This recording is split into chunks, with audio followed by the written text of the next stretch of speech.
Ayan, punta tayo ng Google. Pagtapos natin sa Google, type natin ng sss.gov.ph. Ayan, meron naman na.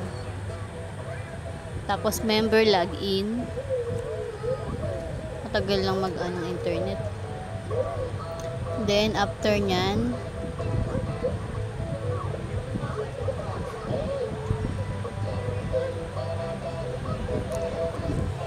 mag-login lang tayo. Make sure na kabisado natin. Bali, ang gamit ko sa partner ko kasi siya yung may loan sa SSS. Kaya ibang pangalan ang lalabas.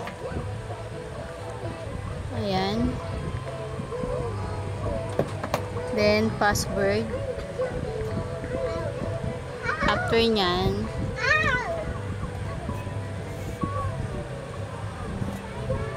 punta tayo, yan, wait lang. Maybe next time, then close muna natin yan. Then, punta tayo sa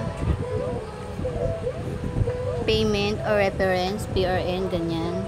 Tapos, piliin natin yung loan. Antayin lang natin kasi medyo mabagal lang internet. After nyan, yan, sa pinakataas, generate, click natin yan. Generate PRN. Then, sa pinakababa naman, yung total amount, pwede natin yung baguhin kung magkano yung desired amount na gusto natin bayaran. Then, click natin yung submit request. Pagkatapos nyan, then, click again. Diyan, makikita natin dyan yung total amount na babayaran natin. And then, click natin yung PRN para mag-generate. Then, lalabas na dyan yung barcode at nasa baba yung PRN. Yan yung kailangan natin. PRN sa baba pag magbabayad na tayo. Ayan. Then, screenshot natin o kaya picture natin ng phone, ng isa pang phone. Para hindi natin kalimutan at hindi na tayo mag-login ulit sa ating account.